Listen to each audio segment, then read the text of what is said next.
All right, it's another episode of the Cedric Maxwell Podcast. I am Joseph Pavone alongside Cedric Maxwell and a very special guest. We got Steve Bulpett of Heavy.com, my colleague, joining us, NBA writer, veteran, coming in to talk about Celtics, of course, and this run that they're on, including what Jayson Tatum's been doing. We'll absolutely get all into that. Also, we got Kevin Garnett weekend in Boston. We'll talk to Steve about that as well. And also, Russell Westbrook and the fans, things are getting a little personal in LA. We'll get more into that towards the back end of this one. Well, let's start off with, of course, the way the Boston Celtics have been playing right now. Man, this tear, it continues. What is it? 17-3 out of the last 20. You got Jayson Tatum on a tear right now. He's averaging what? About 44 points over his last 4 outings. He dropped 54 against the Nets, and recently he dropped 44 against the Charlotte Hornets. Now, Max, you were out in Charlotte. What was that like taking that in, man? And I guess we could start right there, Max, with I guess what Jayson Tatum's doing right now. And the conversation is he a top 5 player? Is he cemented as a top 10 NBA player right now? Is it still too early? Where do you fall? I think it's still too early. I think it's still too early, but he's in the room. And he's not way outside the door. He might not even be sitting at the table, but he's in the room. And if you watch him, his ability now to take over a game, knock down shots, make plays. We've seen him dive on the floor for loose balls. He's taken it to another level. And I don't think any of us, any of the media, saw this coming because we didn't see the aggressive nature of Tatum. And he's taking it to a whole nother level that none of us expected. Steve, what do you think about this right now? Is this something you expected to see out of Tatum at this stage of his career, or at least at this point of the regular season? I mean, it feels like 2 months ago it was a completely different team, but now they've turned things around. Of course, Jayson Tatum has a whole lot to do with that. Well, what I find interesting is that everyone's talking about his points. And I think it's the other stuff that he's doing that really, truly makes him someone to be in the conversation for among the best players. He scored a bunch of points, but he didn't become this player until he started realizing not just how he could use his teammates and how his teammates could make him better. We're always talking about how can he make his teammates better, but you got to use your teammates to make you better, and it can be little stuff. I was talking to a friend today, and we were talking about the old Celtic days. Kevin McHale had an extra split second of time to make his move because Larry's guy couldn't double down as quickly. Larry had an extra split second to get his shot off because his guy had to be worried about McHale eating him up inside. And, it's all – the reason I love basketball is because it's not tennis, it's not golf. As much as we love those other sports, it's a game where it's got to work socially too. You've got to work everybody into it to make it really work to win. Yeah, and I think Tatum has done just that in the sense that he knows now that if he doesn't get a shot within the first 2 or 3 minutes, he doesn't go into panic mode. Well, I got to get a shot now because I haven't scored. Great scores. And you remember Michael Jordan early in his career, or later in his career, let Scottie Pippen, let Rodman, let everybody get involved because the more they were involved, then as Steve was saying, the less the defense was going to concentrate and focus on one guy. And he's saying that. And to me, it was as glaring as those things were. I was more astounded with Tatum when he gave the thing with his hands, told the crowd to quiet down when the Celtics were shooting free throws and the crowd was chanting, Kyrie sucks. And to me, it was more or less not even just quiet down, but this isn't about Kyrie. This is about our team. And, I want you guys to listen to me. And we're going to become better. And I've always said that. To me, I always thought it was beneath the Celtic fans because I thought they were bigger than that. And I just don't like I just don't like that with kids in the first and second grade because got a great story. When my son was growing up, because kids are so impressionable. My son was probably maybe about 6 years old, and he was a big wrestling fan, and this is how impressionable he is. So he must be in Charlotte right now. One day, he comes around the corner flying, and he says, and this was WWF when it was really going, and I guess it was a group, group called Generation X. So he comes around the corner flying and looks at me and said, "Dad, I got 2 words for you." And it was "suck it." I was like, it was funny as hell, but it was shocking. But it showed me the power of TV. It showed me the power of kids not knowing at all what they were really talking about. So when I see our fans do that and talk about Kyrie, the impression they give to our younger fans, I don't think goes the right way. Well, true. Were you surprised by it? Were you surprised by that, Steve? Look, there is a percentage of people like that in every arena. You know, they're everywhere. I would say that Boston, over the years, you look at it, and there's been a lower incidence, a higher incidence of class. The Beat LA chant that is so popular, that began in Game 7. The Celtic fans in the 80s, there was the Lakers, but to start off, it was Philadelphia. I don't have to tell Max how much stuff there was going on. Do I, Max? Good, I won't. But that chant started in Game 7 in the old Boston Garden when the Sixers were beating the Celtics and were going to go on to the finals. And the crowd started chanting to the Philadelphia 76ers, "Beat LA." And I talked to Dr. Julius about it in the ensuing years. That's still like one of the best moments of his career. He talks about that time, and I think he wrote a letter. He had a letter published in the Boston papers about how much he appreciated that and how cool a thing it was. So, you know, Boston's also the place where when Joe Torre came back after fighting cancer, and the first time he came to bring out his lineup card, standing ovation from the Boston fans. You know, right. That's the stuff that is important. You know, dealing with people that, it's fun to be mad at somebody else, but I've never quite gotten why you'd want to go to a game and yell at the other team instead of yelling for your team. You know, what's the greatest benefit for what you want? I don't think it's in their game if, always getting yelled at. Right. Well, like you said, though, Steve, there's always going to be that percent of people in the crowd. And at the same time, you're going to get the other end of that if they don't like you, if they don't like what you did. I just think it had a lot to do with what happened the last time he was in Boston, stepping on the logo, stepping on the face, Lucky's face. Max, that didn't sit well with you, So I just think, honestly, no matter how much time went on, Celtics fans, they don't forget. They don't forget stuff like that, especially with someone like Kyrie, who, of course, these two, Celtics fans and Kyrie, they have a history. And it seems like a lot of times, or at least the last couple of times when Kyrie's back in Boston, whether it's something he says to the media or whether it's an act like he did, and stepping on the logo, it's something that rubs those fans the wrong way. Let me, gentlemen, we're all of us, we're here. And Kyrie said it was like a jaded girlfriend. You guys know this better than most, so we all should. The worst thing you could do with a woman is to ignore her. That's what you do. So if you ignore Kyrie, it would be like, would be more like pouring salt in the wound than anything else. Because we've all been around when you have a woman talking to you and you just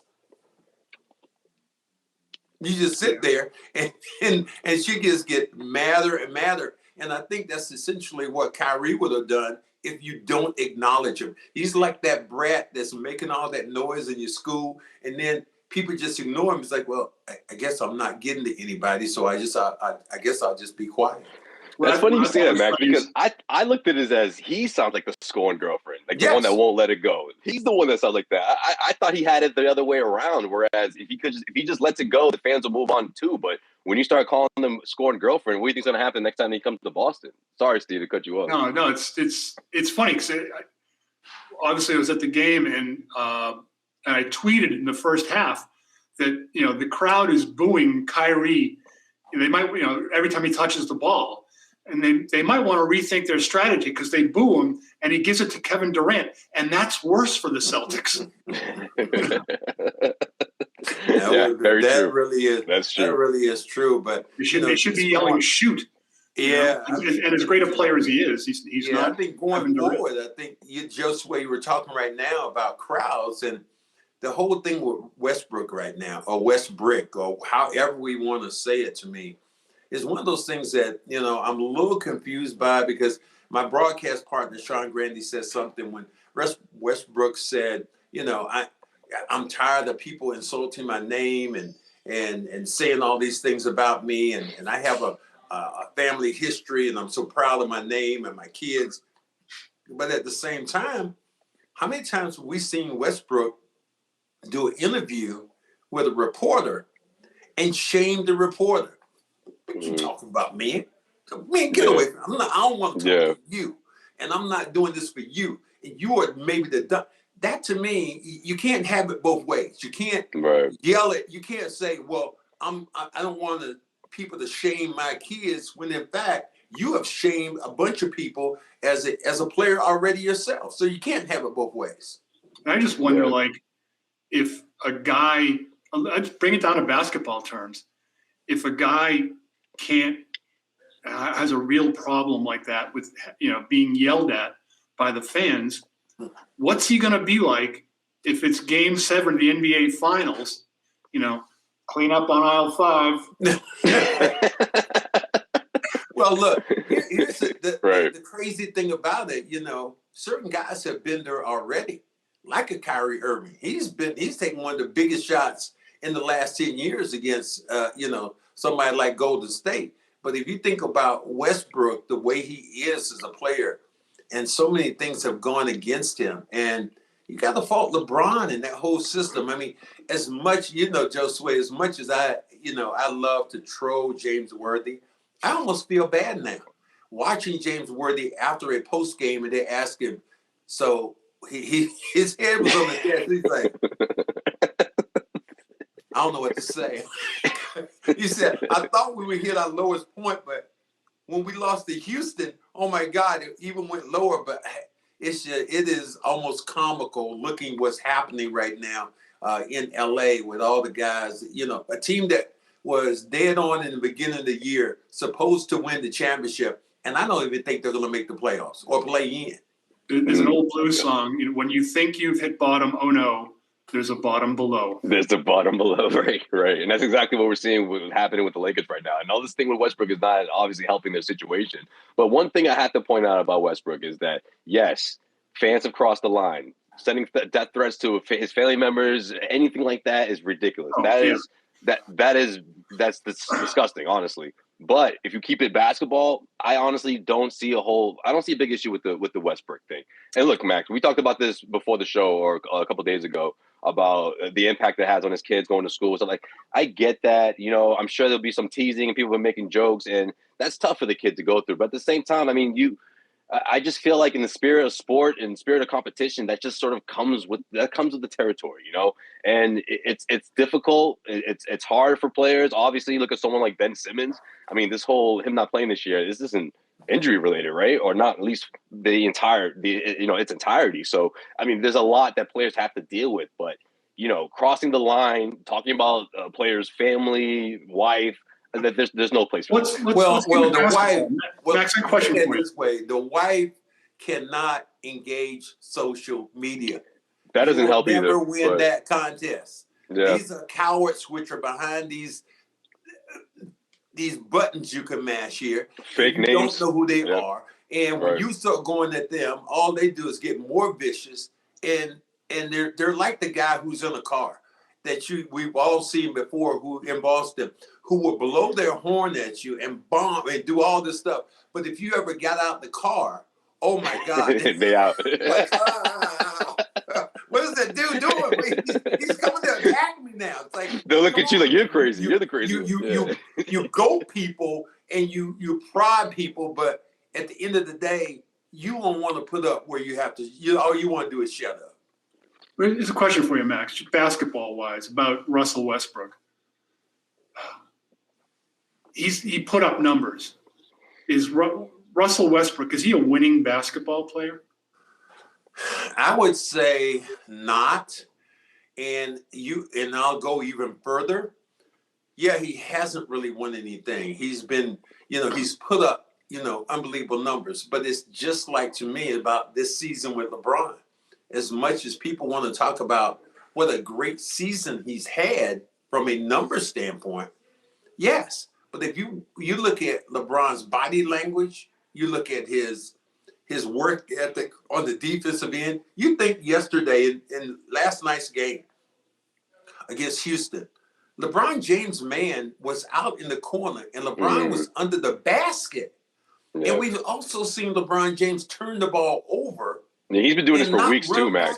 He's been doing this, not running back, not running back, not giving that. That's not give a damn. And Steve, I go this way. When they start talking about older teams, I played on one. I played with 5 guys who eventually are going to become Hall of Famers, but they were all old at the same time. JoJo White was in his 11th or 12th year, 13th year. Dave Cowens was someplace in that area. John Havlicek had played about 17 years. Dave Bing had played about 14 or 15 years. So when you have an old team, Charles Barkley made one statement which definitely rings true. And the example I give you, he said, old men can't sustain over a long period of time. When LeBron scored that 56 points, he was done. He was like, next game. You mean next year? I mean, he put up, so it takes so much out of you. Whereas you look at Jayson Tatum, all right, he dropped 56. He come out, I got 44 for you. I got another 40 on it. So I got 98 in two. It's a young man's game. Yeah. Well, that's the thing too. Is bringing it back to the Celtics, why they're doing well. Look, they committed defensively, right, and they're moving the ball. They're cutting, right. Look, I think the ultimate Celtic trivia question is this: no Celtic has ever led the league in scoring. 6 players who played for the Celtics have led the league in scoring for other teams, but no Celtics ever led the league in scoring. Wow. And the reason for that is the Celtics, if you say, what are they known for? Team basketball.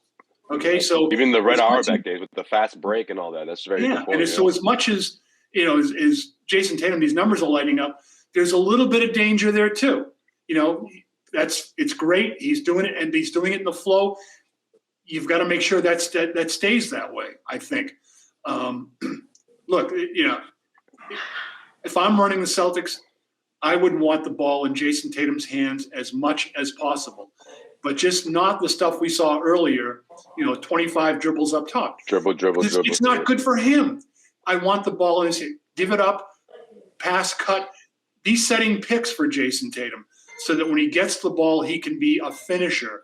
That's when he can kill teams. Yeah. What he's become now, again, what I think makes him valuable isn't the huge point totals. It's he goes to the bucket, and when it becomes one-on-one, becomes one-on-2 and one-on-3 really fast when you're Jayson Tatum. He's making the pass out to the wide-open guy. He's pulling up. He's throwing the lob to Rob Williams. These are things that are making him great, not just the fact he could score before. He scored, right, but becoming a more complete player. I did a story on him earlier, or just before last Saturday, I think it went out on Heavy. That talking to people, GMs and coaches around the league, they're saying this is a different Jayson Tatum, and this is a far more dangerous Jayson Tatum. Yeah, is he knocking on that top 5 door, Steve? What do you think about that conversation? I think that's all context. Who's because that gets into numbers and stuff, and I think that's a bunch of junk. The old line that the worst team in the league has a leading scorer and a leading rebounder. So guys put up numbers. People would have said, "Oh, Russell Westbrook, averaging a triple-double," but he was playing for Russell Westbrook out in Oklahoma City. He wasn't playing for the Oklahoma City Thunder. Right. And that was the Wizards. Yeah, but Wizards. It was a little better because he was actually dealing better with Beal. But and this is not just me saying that's what it looks like to me. That's talking to people out in Oklahoma City that were in the same room with him and having to deal with that. And it's look, I'll go back to this point here that I've made a billion times before. There wasn't a day in Bill Russell's life where Wilt Chamberlain wasn't a better basketball decathlete, okay? That he couldn't do every little thing better. All the tools that you need to be a basketball player. It wasn't a day in Bill Russell's life where Wilt wasn't better. but Bill Russell understood the object of the game in a way that Wilt never fully did. And that is why when people are talking about greatness and this stuff here and the greatest of all time, never forget Bill Russell. This man is the greatest winner in the history of team sports. Okay? And no one's even close. Yeah. So, yeah, that's basketball. We're not talking about a dunk contest or whatever.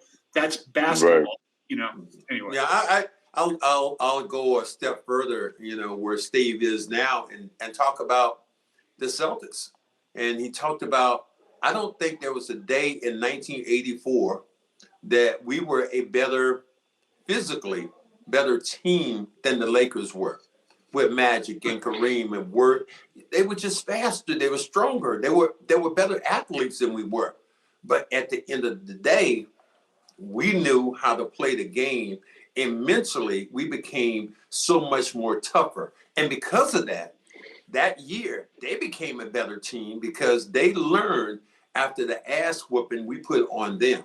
So you think about those kind of things as players. Now, James Worthy even referred to that, and Magic's referred to that like, well, I would give one of my rings back if we could have won in '84, and how that hurt. Man, I was so happy that my 24-8-8 really affected Magic's life. I couldn't be more happy with those numbers. But here's why what you did was even more difficult, because in like hockey, other sports, a play here, a play there can change the whole thing. In basketball, over a 7-game series, almost always the better team wins. Yes. And I remember telling my friends back then, look, the Lakers are a better team. The Lakers have better players overall. And, it was funny. Let's go ahead to the 87 finals. And Magic hits the baby hook, right? And that was game 4, right? To give them a 3-1 lead. And the next day, they have a practice at the old Garden, and the media is in between the practices, right? So I leave the Celtics practice and the Lakers availability, and I go off and I go to the Bruins locker room because I was having shoulder issues, and the trainers there are friends of mine. But I go in there, and there's Jack Nicholson. He was waiting for the media to clear out because he was going to go into the Lakers practice. I think the statute of limitations is up on this, so I can talk about it. Yeah, I think you're good. But he was saying, he was that shot was so. First of all, he goes this is just you and I talking. We're not, this isn't like, we're cool. So he said, that shot was so big. He goes, the Celtics, they make the Lakers mental. Sorry for the terrible Jack Nicholson impersonation, but it wasn't great, but yeah. Right. And then they, Celtics win the next game to make us fly back out to LA. And the Celtics were probably never going to win that series because that was the year that McHale played on the broken foot. So it was probably never going to work out. But that, what you guys did in '84 was incredible. It was bigger than just winning a championship because what you had to overcome to do it. Yeah. So that's like looking at this Celtics team, and look, Steve, I read a couple of your articles throughout the week, and there's talk around the league saying everyone's sort of keeping their eyes on the Celtics team as that potential dark horse to go deep into the playoff. But taking it a step further, Steve, you've spoken to GMs across the league that have talked about this team potentially being essentially one piece away, right? Which is like, oh, okay, well, that's nothing new. We've been hearing that for the last couple of years that maybe this team just needs one other superstar, one other all-star, but when you look at what this team's been able to do this year, I'm not going to go on a limb and say this team has a chance to go out and win a championship, at least not yet. But do you think that this core in itself can actually blossom into a championship team? Or are they still one piece away? What do you think? Well, here's the thing is that we all thought that we were thinking earlier in the year that the piece was a Lonzo Ball type point guard. But now you're letting Marcus Smart be a point guard. That's a huge thing here. You're letting him, whereas before, was he controlling the point or other people out front with the ball? That's by committee. Huge, okay? Yeah. So maybe you're also but there are so many critical pieces here. I mean, what would happen to the Celtics if Rob Williams sits? Right? you've changed your defense right there, and he's huge. The easy buckets he gets on lobs, those are the kind of things that keep you nourished during difficult times, right? Yeah. I mean, so tell me who's not critical. Having a guy like Al Horford to backbone your defense, to not make dumb play or hardly ever make a dumb play. I don't want to, grant him the right to make two of them tomorrow or whatever. Yeah. It's like, don't call him perfect. Manning the middle that allows Rob Williams to go out and guard perimeter when he has to and be that kind of rover defensively. All these pieces are critical. Right. I mean, say that there's a weakness, they could use some more outside shooting, but it might already be here. I was of the mind that you need to let Peyton Pritchard play more because he's the kind of guy that can do that. I was a guy that still thinks that there's something in Aaron Nesmith, but you've got to give him opportunity. Look what Miami did. They bring in guys, and they say, okay, we're going to identify you as a shooter, but we're not going to just, when you're out there, take a shot. No, we're going to make sure that you get your touches. And that's been a huge part too, again, of why they're doing better because the ball moves. Yeah. It's hard to have some guy standing in the corner, not seeing the ball for 4 possessions. Here, take it, shoot it now. It doesn't work. Yeah. I think that is so true. I think that everything has kind of, rolled with a Jayson Tatum, though, as you said. When the Celtics were really not playing well, it was give the ball to Tatum, and we're going to watch him try to beat 2 guys and then beat another guy towards the basket. Whereas I think that's what he was used to now. When you mix the extra pass and then goes around the corner, the ball swings and comes back to him, and he makes a quick. And I said this to Danny Ainge, before he left. I said, man, that's the thing that drives me crazy about Tatum. Takes him too long to set up to get the shot. Well, now what we're seeing is Jayson Tatum catching the basketball, making a quick basketball decision, and people not having to look to see. It's almost like you're hypnotized. Okay, I'm going to watch you dribble once. And all the time, I'm just standing. Marcus Smart is standing there with his thumb up his butt. Everybody else is running around just watching. And now, the more guys touch the basketball, I've always said this, you can never, as the basketball is passed, you cannot adjust your feet faster than the basketball can be passed. You can adjust it with the dribble, but with the ball passing, you can't adjust that fast. And the Celtics have done a great job of moving the ball via the pass and not the dribble here lately. Let's talk about basketball human nature, too. If you're not touching the ball on offense, does that not have an effect on your defense? Yeah. And conversely, if you are touching it, if you're part of the offense, then you're part of the flow. It helps your floor balance. Let's talk about just basic X and O stuff. But just you want to put forth the effort on the other end too. Yeah. How many pickup games have you guys been in where it's like you want to play all the offense? Go play all the defense too. I'm not saying it happens necessarily, but there's some of that where guys' shoulders slump defensively. And look, you win when you play for each other. That's how teams win. Yeah. All right. It's like when you, I would die before I let the guy over there down. And then exactly. Like the teams that celebrate the little stuff. Okay. Max drives to the bucket and scores a layup. But Collins, whoever, Parrish, he sealed his man. Max gets the 2 points, but who really scored that bucket? Okay. It was the guy that made the seal that allowed Max to score. And so with the guys on the bench, instead of like, hey, Max, if they're talking about Chief on that play, that's team basketball. That's the stuff that wins, right? Right. Absolutely. Well, one of the players who truly embodied that spirit, especially on the defensive end, as the anchor and the anchor of essentially the Celtics culture when he came here was Kevin Garnett. Now, Kevin Garnett, of course, this is his weekend here in Boston. There will be plenty of Celtics legends in the city to take in Sundays. Seeing his number go up to the rafters. Please, Lord, let Ray Allen show up. so he can get the I stick don't know. out his behind. All right, please. I think do that prayer's Ray. falling on deaf ears, Max. We're giving you an opportunity, Ray, to come in. Even if they want to boo you, you get it over with. And now you become back into the fold of this family. And you're right. This is a big weekend. And Kevin Garnett deserves everything he's getting. But as I've said 1,000 times, I said, Kevin Garnett, Paul Pierce, they don't get that with, and I know I'm going forward here without Ray Allen. They came in as a big three. Max, we can't give KG his flowers, huh? Without bringing up. No, I'm giving them all the love. I've been one of the players I've been one of the people who said this before.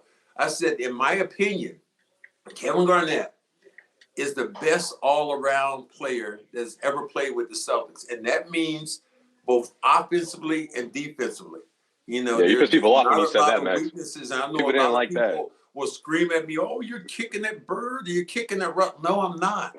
What I'm saying right now is that Kevin Garnett wasn't as good offensively as Larry Bird, but he was much better defensively.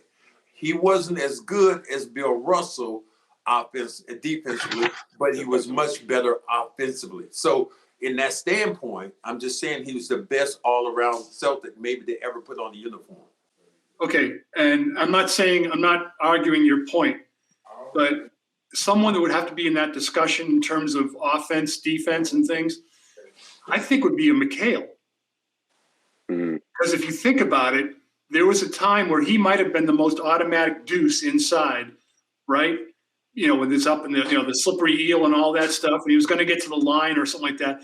And defensively, remember this, when the Celtics would go play Atlanta, okay, Parrish would guard Kevin Willis. McHale would guard, well, this is, getting into your territory here, Dominique. Mm-hmm. Larry was guarding Tree, who wasn't getting the ball. Yeah. Okay. So that big Larry Dominique shootout in '88, that happened the year after Max had played on the broken foot and was never going to be the same defensive. Well, let me counter your argument in this way. When I said Garnett is the best all-around player, Kevin McHale was, as we know, called the black hole. And there was a reason why. Once the ball went in, it didn't come back out. Kevin Garnett was one of the best facilitators at his position that we can look at. So that means all around. I mean, I'm not arguing. And he had handles too. I'm not arguing your point. I'm just trying to bring another name into the conversation. That's what Kevin McHale loses in that argument you're talking about, and the fact that I knew, and Danny knew, and Larry knew. We all knew once the ball went in, it was that Einstein had the black hole where he's like gravity, nothing can get away from it. Well, the ball wasn't coming back out once it went to Kevin. So that's where I think I will, debate you with your argument about where Kevin stands. Well, no, I'm saying I'm not trying to put him. I'm just saying that he needs to be in a conversation, or he needs to be mentioned. If he passed the ball, Steve, he would be in the conversation. Yes. Steve, he wouldn't pass the. You got the wrong dude, okay? Steve. He wouldn't pass butter or sugar. So you're saying that's why he's not in that conversation. The only way he could get a triple double is if they allowed him 10 fouls. Yes, absolutely. The only way Kevin McHale gets a triple double if he plays in about 25 games, and then you start adding those assists up in those 25 games, because that's where he was going to hold short. Now he might have got 10 block shots, but so far as passing the ball, that wasn't his forte. Matter of fact, we didn't want him to pass because he was not a good passer. Steve, have you ever covered someone like Kevin Garnett before? Or where does he rank amongst some of the greatest Celtics players that you've had to cover, that you've covered? Well, if I covered him, he'd score 30. Well, look, he gets points for being in terms of media question. Okay, he gets points for being a great quote, but he gets some deductions for. At first, they used to have Paul and Kevin come out right away to talk to media, but then at the end, he was taking a while, and there were many deadlines that died a painful death, waiting for KG to come out. But hey, one thing I want to get back to, I want to ask Max a question. We were talking about celebrating the important things on a play. And I'm wondering whether I remember seeing this when you were at UNC Charlotte. You'd score a bucket, and as you're going up court, you'd turn, or right away you'd turn and you'd point to the guy that made the pass. Were you the first guy that people do that now? But were you the first guy that did that? Because you're the first guy I remember doing it. No, that was that. Now you give credit to one person. That was Dean Smith at Chapel Hill. That their players always pointed to the guy who made the pass. And that's how that became popular. Wow, that's weird because I saw them play 10 games. I don't remember. Our coach insisted that we kind of copy what happened at Chapel Hill. So that's how that happened. And I just continued to do that throughout my career of acknowledging. If you see James Worthy did that all the time because that was instilled in him. Michael Jordan, the same way. Yeah, Jordan did the Perkins, same all thing. those guys did it because you're talking about your coach. That was under Dean Smith. Your coach in Charlotte. So we talk about the great Lee Rose. Okay, Max, say it with me. If you can help me, he loves it. If you can help me, if you can't help me, you. I can't help you. If you can't help me, I can't help you. He's quoting right now my college coach the first day he came in at UNC Charlotte from Transylvania, Lee Rose. And he sat down in front of all the guys and said, this was the introductory. He said, guys, I'm going to need some scholarships because some of you can't play. This is the first day. And then he said, let me just say something. If you can help me, I can help you. If you can't help me, I can't help you. So it was an immediate wake up call. But gentlemen, we're gonna have to close here. No, I know, man. I know you gotta get out of here, Max. Max on the road. I wanted to wrap up right there, but I can hear these stories for hours, man. So that's probably on me, but I let this thing go. But hey, Steve, we appreciate you checking in. We'll definitely have you on again for Cedric Maxwell. I am Josue Pavone.